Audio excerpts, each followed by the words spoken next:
কুরবানিদের প্রস্তুতি পেঁয়াজ রসুন আদা আসলে কোরবানির মধ্যে যা যা লাগে আর কি সব কিছু আগে থেকে রেডি করে রাখতে হয়। আসসালামু আলাইকুম। আজকে হচ্ছে আপনাদের সাথে আমি শেয়ার করছি আমি কুরবানিদের প্রস্তুতি কিভাবে নিচ্ছি।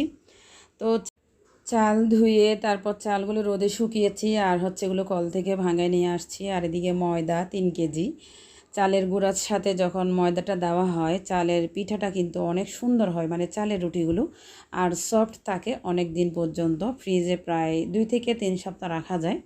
তো এখানে হচ্ছে 6 কেজি চালের গুঁড়ো আর কি, আর হচ্ছে আর ময়দা হচ্ছে 3 কেজি, চালের আটা হচ্ছে 6 কেজি।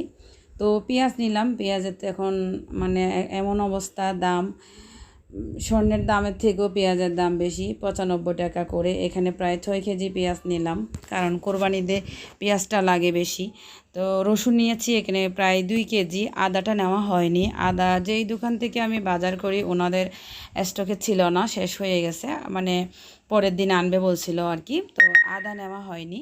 আর এদিকে হচ্ছে কোরবানির ফাতেহার মাংস রান্না করার জন্য ঘি, নারিকেল, তারপর হচ্ছে মিক্স মশলা, তারপর হচ্ছে সস, লবণ, সয়াবিন তেল, এগুলো আর কি যেগুলো একদম মানে প্যাকেট থেকে ইনটেক রাখতে হয় ফাতিহার মাংসতে দেওয়ার জন্য। তো এদিকে হচ্ছে হলুদের গুঁড়া খাওয়া হয়ে গেছে। আর এই হলুদের গুঁড়াগুলো মানে আমি হচ্ছে যখন বাড়িতে গিয়েছিলাম, আমাদের গ্রামের বাড়ি, ওখানে আমি মরিচ হলুদ একবারে বেশি করে নিয়ে তারপর কল থেকে ভাঙা নিয়ে আসছি কোরবানিদের জন্য সহ, কারণ ঝামেলা হয় আমাদের এখানে টাউনের মধ্যে, ছাদে গিয়ে দিতে হয়, তার উপরে এক সময় বৃষ্টি হয়, এক সময় মেঘলা থাকে, এক সময় হচ্ছে বাতাস থাকে, এগুলো হচ্ছে আনা নেওয়া অনেক ঝামেলা, 9 তলার উপরে উঠতে হয়, নামতে হয়। তো হলুদের গুঁড়াটা একটু কম আছে, এটা একটা প্যাকেট নিয়ে আসবো, রাঁধুনি 1 কেজি প্যাকেট নিয়ে আসলে হবে। আর এদিকে হচ্ছে আমাদের বাড়ির থেকে গাছের তেজপাতা এনেছিলাম, এগুলো হচ্ছে অনেক ফ্লেভার, মানে 2-1টা দিলেই হয়। তো সবগুলো বাজার আসলে করা হয়ে গেছে, গত কালকে গিয়ে বাজার থেকে সব বাজার করে নিয়ে এসেছি কোরবানিদের। চালের আটাটাও হয়ে গেছে, তারপর হচ্ছে তেল, পেঁয়াজ রসুন আদা এগুলো হচ্ছে হয়ে গেছে। তারপর এখন শুধু গরু কেনার পালা। তো গরু কিনবো হচ্ছে কোরবানিদের একদিন আগে, কারণ আমাদের বাসায় রাখার ঝামেলা, আমাদের বাসার নিচে, আর গরুটা রাখলে হয় কি সবসময় নিচে থাকতে হয়, গিয়ে গিয়ে দেখতে হয়।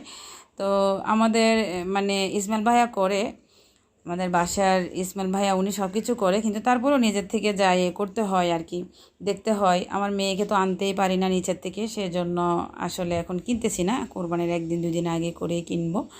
তো মেয়ে যেহেতু কান্না করতেছে, আবার মেয়েকে নিয়ে একটু নিচে আসলাম। এটা হচ্ছে আমাদের বাসার নিচে গরু বিক্রি করার জন্য এনেছে, তা আমার মেয়ে মানতেছে না, ও বলতেছে এখান থেকে নাকি গরু নিতে হবে। তো ইনশাল্লাহ আমরা নিব কোরবানির একদিন আগে, কিন্তু বুঝতেছে না। তো এই গরুগুলো কিন্তু প্রচুর দাম, 3 স্টেপের গরু আছে এখানে, মিডিয়াম, ছোট, তারপর হচ্ছে বড়। মিডিয়ামগুলো হচ্ছে আপনার 80,000, 90,000, আর ছোটোগুলো হচ্ছে সেম প্রাইসের মধ্যে, মানে 70, তারপর হচ্ছে 80, এই ধরনের। আর একটু বড় যেগুলো এগুলো হচ্ছে 1 লক্ষ, 1.5 লক্ষ টাকা বা 2 লক্ষ টাকা। তো আশা করি আমার আজকের ভিডিওটা আপনাদের কাছে ভালো লেগেছে। ভালো লাগলে লাইক কমেন্ট শেয়ার করবেন, আমার চ্যানেলটিকে সাবস্ক্রাইব করে নেবেন। আজকের ভিডিওটি এখানে শেষ করছি। আল্লাহ হাফেজ।